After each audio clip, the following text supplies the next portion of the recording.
Este podcast é produzido pelo Correio Brasiliense. As cotas, elas foram criadas por uma política afirmativa, e eu defendi no Conselho Federal, no provimento, que as comissões de heteroidentificação fossem obrigatórias, porque elas servem mesmo para poder evitar a fraude. Na eleição passada a gente viu isso muito bem. Ocorre que quando a comissão eleitoral publicou os editais, ela não indicou quem eram as pessoas negras. E o que eu recomendo para as pessoas? Não impugne ninguém nesse caso. A autodeclaração, ela precisa valer.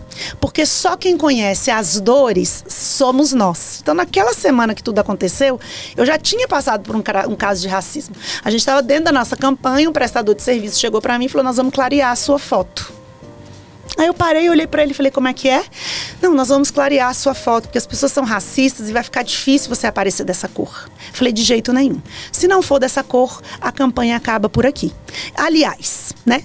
Você já não está mais conosco, porque eu sou dessa cor, minha avó é quilombola, minhas bisavós são escravas, foram escravas. Eu não vou negar as minhas raízes. Estamos aqui com a doutora Cristiane Damasceno, a Cris, né, como é conhecida. Ela é a líder da chapa Inovar a Ordem, número 33, e está disputando a presidência da OAB. Ela que já foi vice-presidente, é conselheira federal e atua na defesa da mulher, né, é presidente da Comissão Nacional da Mulher, da OAB, e tem um discurso muito voltado para essa questão da mulher. Eu queria começar... Adriana Bernardes. Tudo bem, Adriana? Tudo.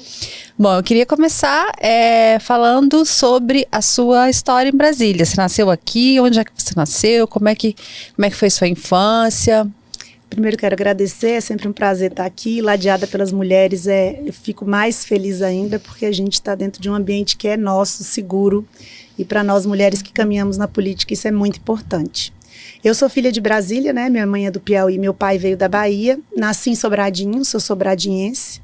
Costumo dizer que nasci na Petrópolis do Cerrado, né? Porque Sobradinho fica lá em cima. Morei lá durante 26 anos. Depois eu mudei para o Guará. E por último, né? Faz um ano que eu resido aqui no Plano. Mas eu sou filha, sim, dessa cidade. Nascida e criada aqui. E é uma geração Brasília, então, né? É aquela geração de filhos de pioneiros, pessoas que vieram construir a cidade. Como muita gente hoje aqui em Brasília, que já é da geração da cidade. Eu queria que você falasse como é que foi sua infância, onde é que você estudou, lá em Sobradinho. Tem uma área rural muito grande, né? Como é que foi sua vida lá?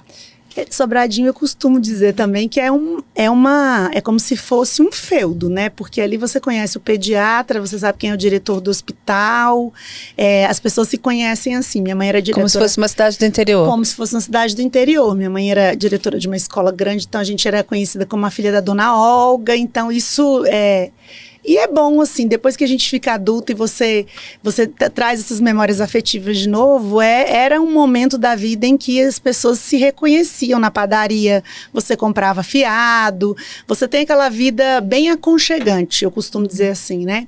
Eu estudei curiosamente numa escola que era perto da minha casa, que era de 7 irmãs. Negras. Então, eu tive uma referência feminina muito forte, tanto dentro da minha família, quanto na escola. Então, eu acho que isso foi muito encorajador, porque eu convivi muito com mulheres negras durante toda a minha infância. E a escola era delas, elas fizeram um grande patrimônio na cidade, e sempre foram muito incentivadoras, especialmente das meninas, né? Porque a maioria delas eram 7 irmãs, tiveram filhas. E depois eu fui estudar numa escola pública, já no 2º grau.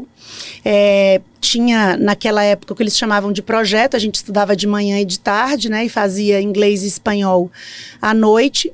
E minha mãe sempre incutiu muito na nossa cabeça assim, estudar é a forma de você mudar a sua vida. Então eu sempre levei muito isso a sério, e ter independência financeira é a chave da felicidade. A minha mãe e minha avó sempre falavam isso pra gente, contanto que eu e minha irmã, a gente tinha uma lojinha dentro do nosso quarto, com tudo de Avon, Mary Kay, roupa, porque a gente fazia serviço de todo jeito para capitalizar na adolescência, né? Então minha mãe sempre ensinou a gente você quer comprar, você precisa trabalhar, e para você vencer, você precisa estudar.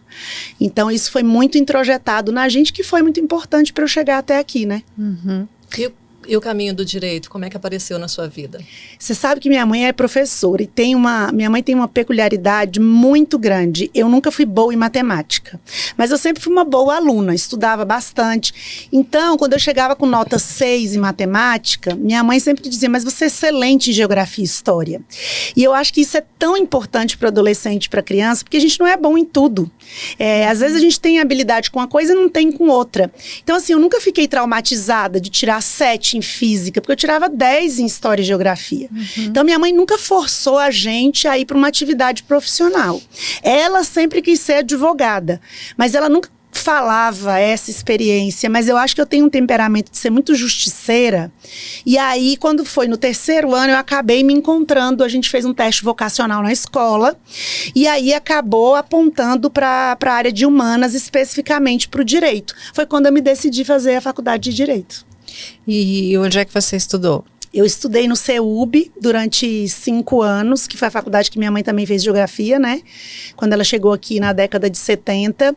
E que, assim, para mim foi uma abertura de um mundo novo, porque eu morava em Sobradinho, vivia só ali, fazia inglês ali, né? Abri o McDonald's na cidade, então era o momento de glamour no sábado à tarde, todo mundo ir para lá. E, de repente, você sai daquele ambiente e entra no CEUB, que você encontra gente que é o filho do senador, da governadora, o pai é empresário. É um outro mundo, né? Então, eu comecei a viver um mundo que era completamente diferente do meu. E o que isso abriu a sua cabeça? O que mudou em você? Você sabe que isso me deu vontade despertou em mim a vontade de crescer. Eu comecei a dar aula, eu estava no 6º semestre de faculdade. Porque eu pensava assim, bem, as pessoas são ricas de berço, eu não. Mas eu posso chegar lá sim também se eu trabalhar. Então eu comecei a dar aula, fui fazer um cursinho um dia, percebi como é que era e fiz uma proposta para o dono do cursinho. Eu falei, olha, eu gostaria de não pagar mais e dar aula de direito penal. Aí ele falou, eu tenho uma turma aqui que eu tô precisando de um professor. Estudei durante 1 mês e entrei para poder dar aula lá. Foi quando eu iniciei a minha vida profissional, eu ainda estava no 6º semestre. E você atua em qual área? Criminal. Criminal. E foi, como é que você se despertou para ser dessa área criminal, que é uma área que todo mundo fala que é a melhor área do direito, assim, é uma área mais do direito mesmo, que é o penal, né? Mas também é uma área difícil, dura, né? Porque assim, a gente tem muito trauma secundário, porque como você mexe com muita mazela, né, as pessoas vão perder a liberdade, elas perdem a vida por conta da prática de uma conduta que a sociedade não considera como certa. O advogado também sofre naquele caminho junto com o cliente, isso é inegável. Por isso que tem algumas pessoas que não pegam determinados tipos de caso, porque é óbvio que isso psicologicamente abala, sim, em determinadas situações. Mas no terceiro... Por exemplo... O caso do estupro, né, é um exemplo muito, assim, característico. Muitos colegas, por exemplo, não fazem. Eu hoje tenho, assim, restrições para atuação, porque em casos que eu vejo que o cliente é inocente, eu tenho prova inequívoca disso, eu ainda costumo fazer as defesas. Mas quando não, para mim é difícil lidar, ouvir a violência, porque a gente tem que ouvir, a pessoa precisa contar o fato do jeito que aconteceu, e eu acho que isso atrapalha a defesa da pessoa, quando a gente não consegue separar muito a nossa motivação pessoal do profissional. Então é um tipo de, especialmente quando tem envolvimento de criança, então são coisas que hoje eu já não trabalho mais. E que a maioria, muitos colegas não fazem, né? É que a gente fez entrevista aqui com alguns criminalistas, né, Adriana? Que são mais frios em relação a essa questão do cliente. Você é a primeira que está dizendo que não pega alguns casos porque você se sente tocada. Realmente defender uma pessoa que você acha que cometeu um crime abominável deve ser bem difícil, né? Porque você tem que acreditar naquilo que você vai vender, porque o advogado é um resolvedor de problema que vende uma solução para o juiz. Então, se a gente não acredita, e eu só consigo fazer aquilo que eu acredito.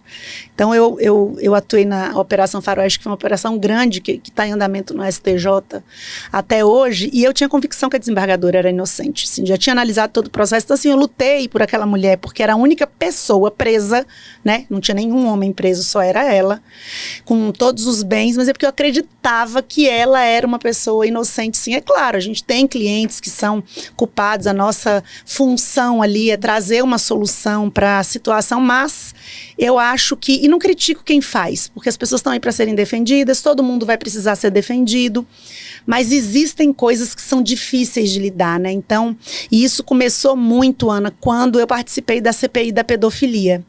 Então, quando você começa a ver os relatos das pessoas, aí você parece que você perde um pouco de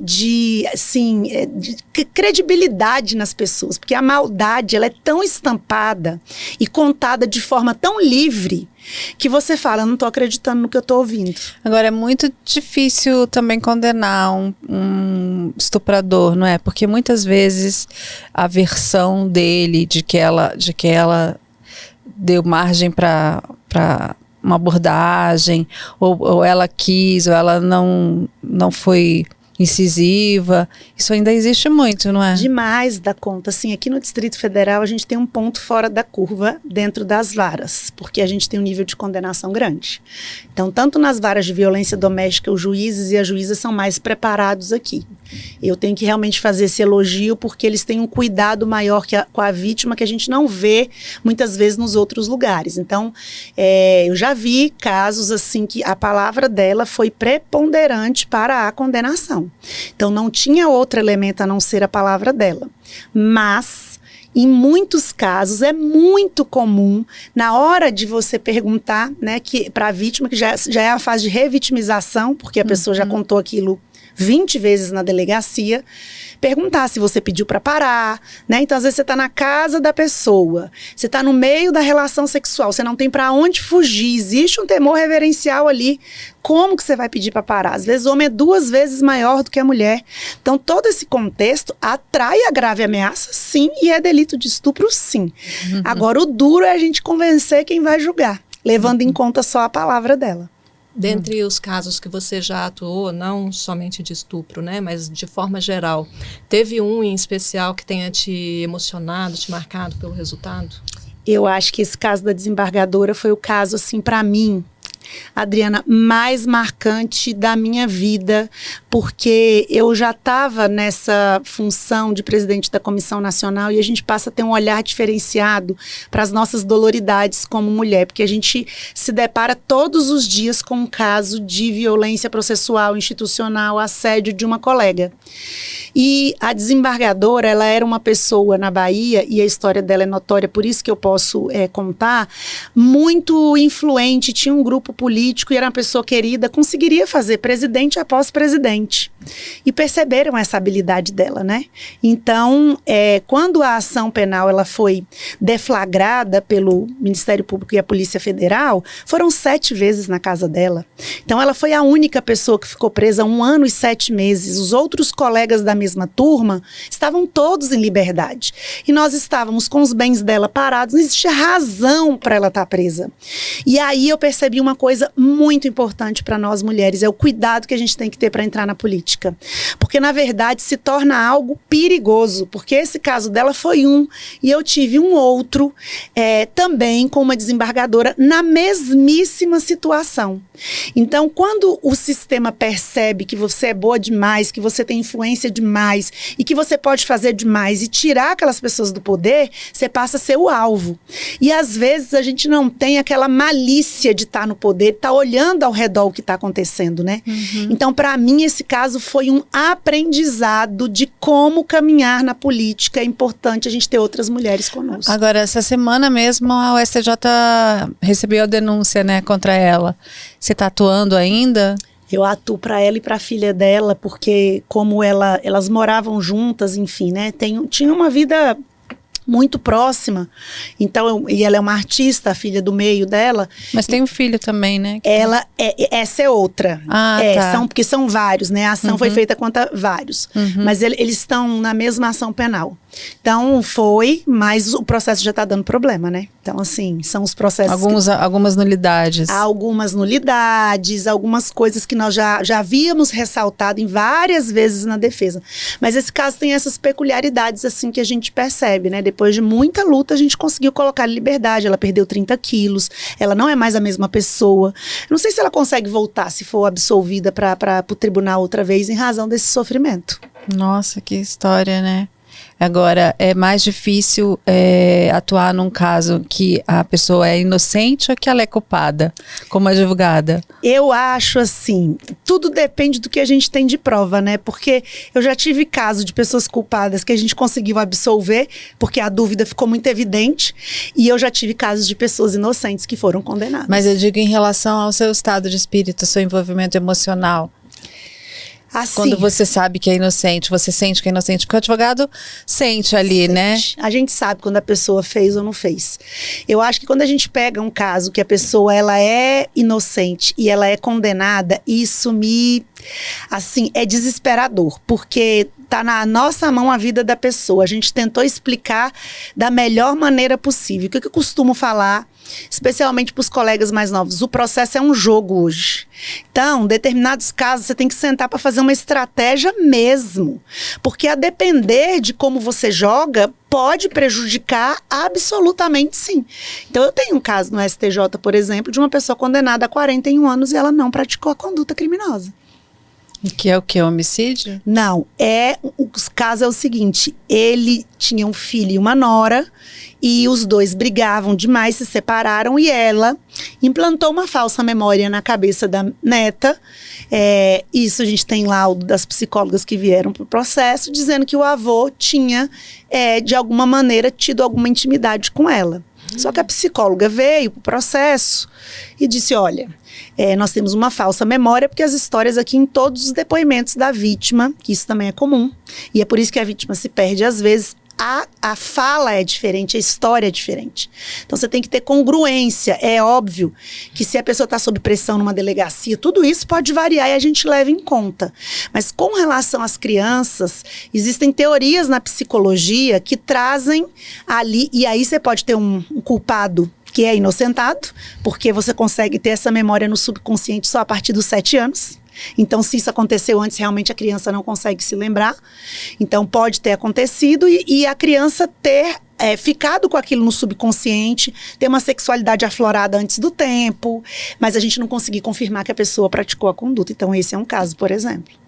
E a pessoa está presa? Ele ainda não está preso, né? Mas está na iminência de cumprir 41 anos e ele já tem 78. Nossa, que história também. Então tem muita coisa assim que a gente... Mas é falta de estratégia nesse caso, né? Foi. E como é que é o seu dia a dia? Além do direito, o que você gosta de fazer? Eu gosto muito, mas assim, envolve o direito também, porque eu tenho muito projeto social, eu gosto de fazer. Então assim, eu tenho um projeto dentro da penitenciária feminina, que é uma coisa que eu gosto bastante, que a gente atende as mulheres, hoje não tem mais grávida lá, graças a Deus, né, nenhum bebezinho, mas eu gosto de trabalhar com essa pauta dessas mulheres, porque a gente vê o trabalho da gente dando total resultado, sabe? Você pega as pessoas pela mão, assim, a gente tem vários casos de sucesso, que as pessoas estão trabalhando, já se formaram, né, já compraram casa, mudaram a vida completamente. Então eu gosto de fazer esse tipo de trabalho, porque a gente vê que vale a pena investir também nas pessoas. E eu também gosto muito de ler e viajar, né? Então são as duas coisas que eu gosto bastante de fazer. Quais são as suas leituras preferidas? E ultimamente, é engraçado, porque quando eu comecei, no começo do ano eu viajei para a Austrália, eu fiz uma viagem de 1 mês para lá, e aí eu comecei a ler muito livro sobre liderança. Então esse ano eu li já 17 livros sobre liderança, mas na época eu até já tinha me conformado que eu não ia concorrer. Mas eu falei, vamos ler, porque sempre é um aprendizado, de repente a gente é desafiado em alguma função. Então eu li muita coisa sobre isso, né? E preparadíssima para ser presidente agora. Mas é porque a gente se sente mais desafiada, né? Ver que você não sabe, que você tem que aprender. Um só que é fora da curva é Bell Hooks, né? Que é tudo sobre o amor, que eu adoro ela. Eu acho que ela é sensacional, assim. Então eu sempre tenho um livro dela para ler. Quais países você já conhece nessa jornada de viagens? Você sabe que com esse projeto do sistema prisional, eu levei os alunos, nós ficamos 45 dias na Europa, né? E visitamos 9 países lá, pra gente conhecer os melhores países com o sistema prisional do mundo. Então, Alunos de onde? Foi do IDP, né? Porque eu tenho esse projeto lá dentro, que a faculdade dá esse incentivo. Então, agora, em razão da política, eu só tô dando aula mesmo. Mas é um projeto que os alunos gostam bastante. Que chama como? Que é o GCISP, né? Um grupo de estudos que a gente tem sobre o sistema prisional. Que eu tenho 2 focos de pesquisa. Um são as pessoas encarceradas para a gente dar solução para algumas coisas, especialmente para as mulheres. E o outro é a humanização do alunado mesmo, para eles entenderem, terem contato com as pessoas e com os casos de verdade, sabe? Que vão ser os próximos desembargadores, juízes. Eu acho que a gente que é professor tem responsabilidade na formação deles. Então essa foi uma viagem muito incrível. Para onde vocês foram? Nós fomos para a Escandinávia toda, né? Paramos na França, fomos para Noruega, Finlândia, Suécia, Suíça, Dinamarca, Espanha, Portugal e Áustria. Então, a gente andou todos esses países, fizemos um trabalho que deu para o mestrado do IDP até a condição de alçar melhor nota, porque foi um trabalho muito completo de comparação com o que a gente tem aqui e porque envolveu os alunos a esse nível, né? Então, eles trouxeram muitas impressões deles, o aprendizado. Então, vocês visitaram penitenciária em todos esses países? Todos esses países. Assim. E qual é a melhor penitenciária? É a da Noruega, né? Você parece estar entrando no Noroeste, literalmente. Eles contrataram uma empresa internacional, como se fosse uma licitação, e construíram, porque como o país passa 8 meses no inverno, todas as penitenciárias de lá são feitas no vidro, né? Porque para entrar a luz do dia, para as pessoas não ficarem deprimidas. Mas assim, o respeito irrestrito aos direitos humanos é uma coisa assim fora da curva. Então você tem a área das pessoas que são evangélicas, dos católicos, dos muçulmanos, você tem a comida separada dessas pessoas na porta de cada cela para dizer o que elas comem e o que elas não comem. E outra coisa que me surpreendeu é que eles trabalham lá dentro, então eles têm um cartão de crédito e tem um mercado lá dentro que parece o Oba, né? Então eles podem ou comer a comida da penitenciária ou, se quiserem, vão ao mercado e compram para poder se alimentarem, porque entre um pavilhão e outro tem uma cozinha industrial enorme. Nossa, ou seja, tem qualidade de vida melhor do que muita gente aqui no Brasil, né? Com certeza. Que não está preso. Absoluta, sim. Eles têm, na verdade, eles chamam os agentes prisionais de coachings, né? Eles não chamam de agentes prisionais. Então, você pode andar livremente lá dentro. Eles não têm a mesma cultura. Não vou chamar de cultura, porque talvez seja um termo inadequado, mas uma subcultura como a gente tem dentro do sistema prisional, que anda com a mão para trás, lá eles não têm uniforme. Então, os presos, eles têm um tratamento muito humanizado mesmo. Então, a Dinamarca e a Noruega são países assim... E esse tratamento mais humano leva a que as pessoas saiam de uma forma, sejam realmente reeducadas e tenham uma nova chance na vida? O índice deles de reincidência é muito pequeno, né? 17%, a maioria é estrangeiro, o bem-estar social do país é muito alto também. Então, assim, você anda de noite, você não tem catraca no trem lá. Eu fiquei procurando para colocar o bilhete, não existia, assim. E eles entram dentro dos... E as pessoas são, assim, tão educadas que você tem o lugar da pessoa que anda com bicicleta. Ninguém fica naquele lugar do vagão. Então, todo mundo é muito já educado para poder conviver daquele jeito. É como uma vez que eu estava na Suíça e fui estacionar o carro e tinha que pagar o ticket de estacionamento na via, e aí eu perguntei para uma pessoa na rua, eu falei, como é que eu comprovo que eu paguei? Aí ele me olhou assustado, para que comprovar? É desse jeito. É muito diferente, né? É muito diferente. Que aqui no Brasil ninguém ia pagar, né? A gente imagina. Ninguém é exagero, mas a chance de não pagar seria muito grande. Nesses países não tem assim, né? E na Austrália, como é que foi a sua viagem? Eu mudaria para lá, porque é o Brasil do outro lado do mundo. Assim, o clima, né, é diferente desses países escandinavos. Assim, a natureza é exuberante, né? Demais, e eles têm muita muito cuidado com isso. Então, eles têm mais cuidado com isso do que se você está entrando com uma droga, por exemplo, né? Então, eles já deixam claro quando você desce, não entre com planta, com fruta, e eles passam todo mundo por um scanner enorme, porque não pode entrar com nada disso dentro do país, porque também o reflorestamento deles e o cuidado com a natureza deles é assim, um negócio de chorar. Eu fiz um passeio que eles foram mostrar pra gente um lugar que há 100 anos atrás era uma cidade e tá tudo reflorestado já. Então, assim, eles têm muito cuidado com essa questão do meio ambiente de verdade. As praias, você não pode entrar com som, com comida, com bebida, com nada. E as pessoas, elas respeitam, assim, irrestritamente. Então, e uma coisa muito curiosa, ninguém bebe na rua. E o ano novo, porque eu passei o ano novo lá, né, que por sinal é muito bonito, mas todo mundo muito ordeiro. Então você chega para ficar naquele lugar que mostra na televisão.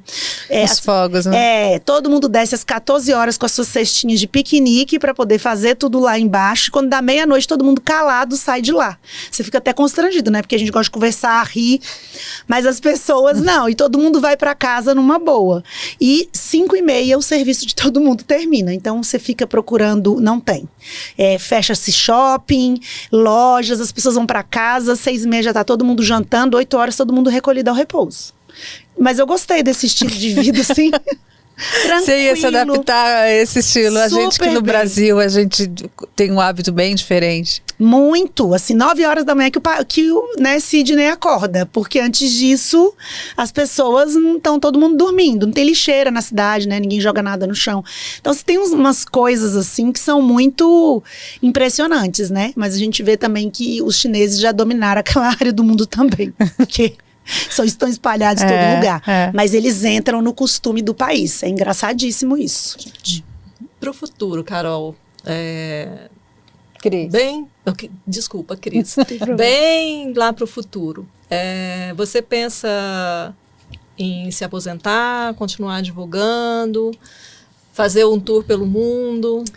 Eu não tenho essa vontade, não. As pessoas perguntam muito isso para mim, mas para hoje eu diria a você que eu tenho vontade de formar uma escola só para formar mulheres líderes na política. Esse é meu plano para hoje. Porque eu acho que toda a experiência que eu tive, todo o caminho que eu construí, tudo que eu passei, eu acho que existe um significado importante para eu passar para aquelas que vêm depois de mim. Para que elas possam chegar mais longe e fazer com que o nosso legado realmente se institua e a gente tenha um país diferente, sabe? Eu acho que é isso que eu tenho para hoje, assim.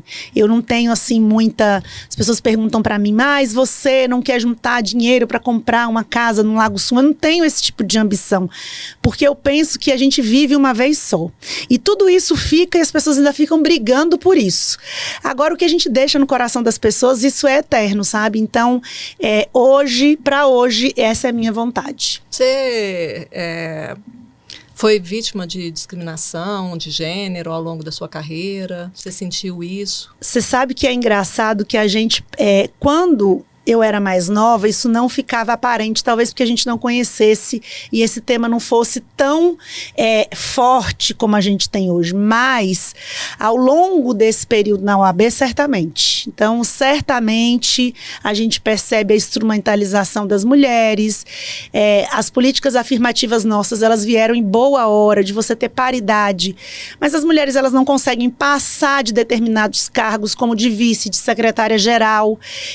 Quando você vai alçar o cargo de presidente, aí aparece 10 mil defeitos para você, mesmo você tendo todas as qualidades possíveis. Foi o que aconteceu na sucessão agora do DELI? Foi o que aconteceu na sucessão. Então, a pesquisa apontou as mulheres na frente, né? Eu, a Lenda e a Thaís, os homens não estavam pontuando em janeiro. E aí você vê a resistência de colocar as mulheres para poderem liderar, mesmo sabendo que elas seriam as pessoas que despontariam nas pesquisas. Que é o que a gente leva em conta. E a doutora Estefânia, que está te apoiando, né, que é a sua aliada nessa trajetória aí, nessa disputa, ela foi presidente da OAB, a única presidente da OAB com 30 anos. O que naquele momento favoreceu que uma mulher disputasse, que ela chegasse lá tão jovem ainda? Ela sempre me fala o seguinte, que primeiro as pessoas brigavam demais que estavam em primeiro lugar e não prestavam atenção nela, porque falavam, não, uma mulher com 30 anos vai conseguir ser presidente da OAB, então sempre desprezaram. E na política a gente sabe que isso não pode acontecer. Então, enquanto o povo no primeiro e no segundo lugar estava brigando, ela estava em quarto, começou a trabalhar, tinha, né, aliados ali importantes, né, o presidente Saf, Esdras Dantas, que eram ex-presidentes, e eles ali trabalhando quietinhos, foram subindo, quando se deram conta no dia da eleição, ela ganhou a eleição. Mas ela conta que foi tudo muito difícil, porque todas as pessoas que orbitavam ao redor dela eram homens, as mulheres tinham quase o dobro da idade dela. Ou seja, as mulheres também olhavam para ela como uma menina, né? Como uma menina, e eu acho que ela foi a pessoa que mais passou por violência política dentro do sistema durante 15 anos, né? Então, esse sistema muito masculinizado em torno dela, e você não ter essa rede de apoio, trouxe também, e ela conta isso abertamente, muitos problemas nessa trajetória enquanto presidente. Uhum. Você não tem filhos? Eu não tenho filhos. Você tem vontade de ter filhos? Você ainda é jovem? Você sabe que eu já tive, hoje eu tenho um problema que eu vou precisar operar. Eu ia operar antes aqui da eleição, mas não dá. Mas hoje eu vou precisar já operar, porque já foi identificado um problema no útero. Tenho 2 sobrinhas que é como se fossem as minhas filhas.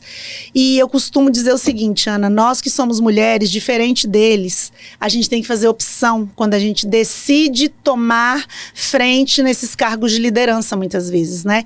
Então, para poder alçar esses cargos, eu tinha que ficar fora de casa muito tempo, eu tive 6 empregos, eu tinha disponibilidade final de semana para estar indo a todos os jantares, todos os encontros, fazer todas as viagens, né? Isso custou meu casamento também, porque era muito tempo ausente. Então a gente... Você se separou? Eu me separei durante esse processo, essa jornada de ordem, né? Então quando a gente está subindo essa escada para ocupar esses espaços, a gente está cheia de sacolinha. Eles apertam o botão do elevador e sobem para onde eles querem. E a gente tem que ir deixando essas sacolinhas, às vezes, pelo meio do caminho, para a gente ganhar impulso, para começar a subir. E foi isso que aconteceu. Então, assim, eu posterguei demais a maternidade e hoje, infelizmente, eu já não tenho mais condição de engravidar, né? Já sofri muito por causa disso. Volta e meia ainda sofro, porque a minha irmã tem uma bebezinha de 1 ano, né? Eu tenho uma sobrinha de 9 e outra de 1 ano. Mas hoje eu tô mais conformada, porque eu acho também que algumas de nós precisam, como mulheres que vieram muito antes, se sacrificaram com a vida. Eu tenho isso pra mim, que era o que a gente tem de mais precioso pra gente estar sentada nessa mesa, conversando, sendo protagonista, né? Então, eu acho que é um pouco da contribuição que eu posso deixar pra elas. Também você, mais pra frente, que você é jovem ainda, você pode adotar, se você decidir, né? Tenho total vontade, eu acho que a adoção, o filho nasce do coração, eu acho que o amor, ele é também incondicional. Penso muito em fazer isso com uma criança preta, retinta, sabe? Porque eu acho que a gente tem que dar oportunidade, visibilidade também. Você vê, as filas de adoção são enormes, porque todo mundo quer uma menina branca de 3 meses, né? Então as crianças com 8 anos, elas estão aí.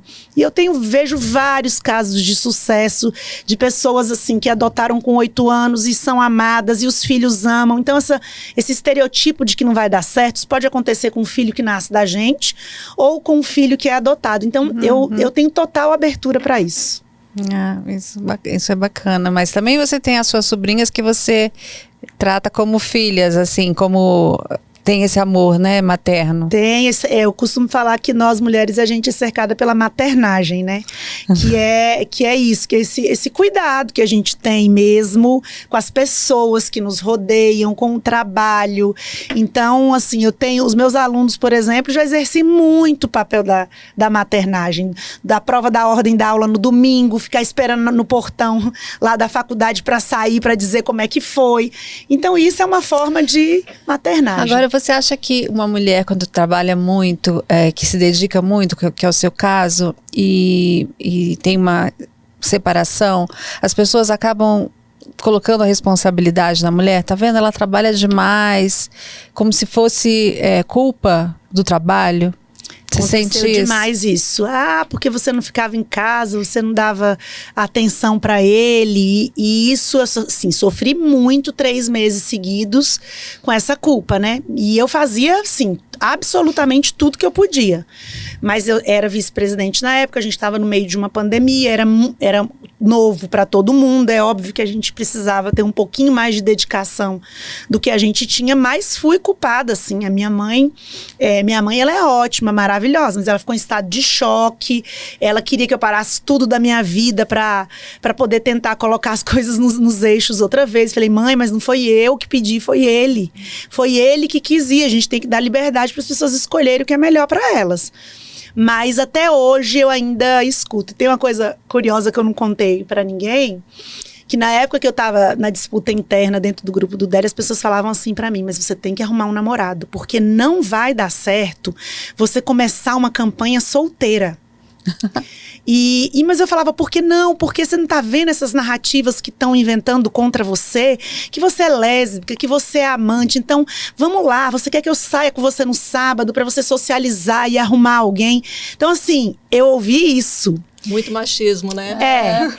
Eu falei, gente, obrigada, mas acho que eu consigo fazer isso sozinha. No momento eu não estou querendo e eu vou encarar esse processo sozinha. Tem algum problema? Então, vocês estão vendo como é que é? Se você é casada é difícil, se você é solteira ou divorciada também é difícil. O que você acha que pode mudar esse cenário, Cris? Eu acho que o que pode mudar esse cenário somos nós que estamos aqui no front agora, sabe? Sendo combativas do jeito que nós somos. Porque às vezes as pessoas falam pra mim, porque você é muito agressiva, porque a gente é firme, porque a gente se impõe. E aí eu penso que é isso mesmo. Se você acha que é isso, mas eu tô sendo só uma pessoa firme. Então eu acho que essa nossa postura e ensinar isso, sabe? Eu ensino muito isso pra Ana Beatriz, que é minha sobrinha de 9 anos. Então a minha irmã tava grávida já para ter neném e parou num sinal, uma pessoa começou a buzinar, ela baixou o vidro do carro, não buzine para uma grávida, uma mulher que não consegue se defender, isso ela gritando com o carro de trás. E a minha irmã entra, Ana, eu tenho que te defender, mamãe, porque a gente desperta muito isso nela, né, de autoestima dela. Então quando ela começou a usar óculos, eram 8 graus, então eu passei assim, antes dela ir pra escola, um mês antes eu comprei os óculos dela e todo dia eu falava, tá vendo, eu e você usamos óculos, nós somos maravilhosas. Comprei uns adesivos pro quarto dela, oi sua linda, pra todo dia ela acordar, porque eu sabia que quando ela chegasse na escola, ela ia passar por um processo difícil. E foi exatamente o que aconteceu. E ela simplesmente não ligou, falou que era maravilhosa mesmo. Então eu acho que a nossa função é criar essa autoestima nas meninas que vêm depois de nós, sabe? Agora, nessa campanha, você teve um desafio que foi a questão da subcomissão de heteroidentificação, né? Explica pra gente o que aconteceu, que você se inscreveu como uma candidata negra, mas isso houve um questionamento. O que aconteceu? As cotas, elas foram criadas por uma política afirmativa. E eu defendi no Conselho Federal, no provimento, que as comissões de heteroidentificação fossem obrigatórias, porque elas servem mesmo para poder evitar a fraude. Na eleição passada, a gente viu isso muito bem. Ocorre que quando a comissão eleitoral publicou os editais, ela não indicou quem eram as pessoas negras. E o que eu recomendo para as pessoas? Não impugne ninguém nesse caso. A autodeclaração, ela precisa valer. Porque só quem conhece as dores somos nós. Então, naquela semana que tudo aconteceu, eu já tinha passado por um caso de racismo. A gente estava dentro da nossa campanha, um prestador de serviço chegou para mim e falou, nós vamos clarear a sua foto. Aí eu parei, olhei pra ele e falei, como é que é? Não, nós vamos clarear a sua foto, porque as pessoas são racistas e vai ficar difícil você aparecer dessa cor. Falei, de jeito nenhum. Se não for dessa cor, a campanha acaba por aqui. Aliás, né? Você já não está mais conosco, porque eu sou dessa cor, minha avó é quilombola, minhas bisavós são escravas, foram escravas, eu não vou negar as minhas raízes. Então aquilo já tinha mexido comigo, sabe, Ana? Eu já passei aquela terça-feira assim, eu não estava muito legal, quando a impugnação do Vevé, ela veio. Então a comissão eleitoral deveria ter apreciado a nossa defesa, indeferido as impugnações dele, e não ter deixado aquilo seguir para a comissão de heteroidentificação. Então o problema é que quando quando chegou ali, eles não podem perguntar nada, a regra diz isso, você não pode estar perguntando se a pessoa foi discriminada, dizer quais foram os casos. Eles são observadores. Então, eles olham para você e eles vão avaliar alguns critérios, que o edital também não disse quais eram. E aí, a nossa advogada estava dentro da sala, eu saí da reunião e fiquei aguardando ela dizer qual foi o resultado, quando ela me manda uma mensagem dizendo que havia sido reprovada. Então, aquele sentimento de terça, ele já se potencializou. Desculpa, gente. E, assim, para minha mãe foi muito difícil, porque ela é da mesma cor que eu. E talvez as pessoas brancas, elas não entendam muito isso, né? E todos os membros da nossa chapa que são negros ficaram com medo de entrar, e eu acho que a função do processo, ele é para incluir, não para excluir. E quando tudo aconteceu, quando você deu a nota no domingo, rapidamente a comissão foi lá e indeferiu os requerimentos todos, né? Então, assim, a imprensa, ela é muito importante, porque às vezes a gente não consegue ter voz. E as pessoas não conseguem entender o tamanho da nossa dor, né? E isso aconteceu. Muitas pessoas me ligaram, vários ministros me ligaram, várias pessoas. Foi uma repercussão enorme, né? Uma repercussão enorme, muitos movimentos. Eu não faço críticas à comissão de heteroidentificação, porque, como eu disse, eu sou muito favorável. Eu fui a pessoa que fui o voto divergente do pleno para que ela fosse obrigatória. Mas me disseram também que você teve que eles tiveram que te analisar e que isso foi muito constrangedor para você, né? Olhar o seu rosto, virar e tudo. Pediram para mudar de posição 2 vezes, pediram para abrir a janela, pediram para me aproximar da câmera, e assim, todo mundo sabe meu ativismo nessa área. Eu estou hoje dentro das cotas, eleita dentro das cotas. Um dos entrevistadores era uma aluna que me conhecia, conhece a minha história, então assim, eu não entendi que reação foi aquela, sabe? Então esse processo dessa semana foi todo muito difícil para mim. Mas agora você está guerreira, continua firme e forte para continuar a campanha, nos debates e...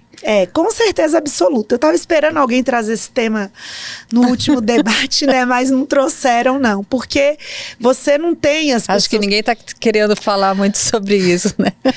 Mas você pode tratar. Hoje tem um, né? Hoje tem um, porque foi tudo muito constrangedor. A nossa advogada foi tirada da sala. Então a gente teve uma violação de prerrogativa. Então você está vendo, assim, o racismo estrutural, ele é muito cruel.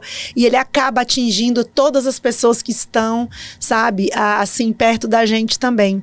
E a função de tudo isso, das eleições, de você ter cotas e você trazer esses temas para o centro da discussão, né? E dar para as pessoas, e eu digo sempre muito isso, nós não queremos estar em suplência de nada. Nós queremos estar num local que possamos ter a visibilidade necessária para a gente poder acabar com o que a gente vê em relação ao racismo. E é isso que eu faço. Então, assim, vários eventos da OAB, eu sempre sou vigilante, eu sempre vejo se tem uma colega que é negra que está sentada lá, cedo, às vezes, para uma colega que é negra retinta, porque eu acredito que elas sofrem muito mais do que eu, que sou parda. Então, eu sempre sou muito vigilante com relação a isso.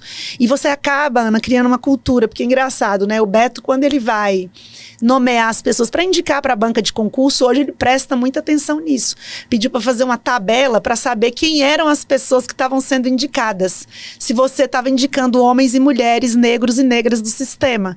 Então você está vendo a importância da gente estar nesses espaços, as pessoas começam a criar um outro tipo de cultura de inclusão.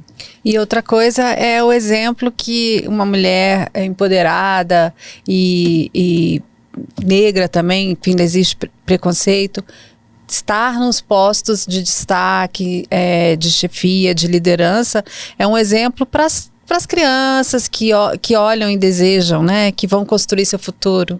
Com certeza, porque eu vi uma cientista falando esses dias que a gente precisa lutar para estar dando esses espaços para mudar a química da cabeça das meninas. Porque a gente não consegue se ver lá, porque a gente sempre viu os homens brancos naquele lugar. Isso não é uma guerra, isso só é uma realidade do que a gente vive com relação ao machismo e ao racismo estrutural, né? Então a gente tem que dar esse exemplo. Então a minha sobrinha, por exemplo, meu cunhado era da parte diretiva do condomínio, ela não chamava ele, ela chamava minha tia é a presidente. Vamos chamar que ela vai abrir o parquinho. É isso. Então, assim, eu tô ensinando essa lição para ela, que é possível uma mulher estar naquele posto e conseguir fazer aquele trabalho tão bem quanto um homem.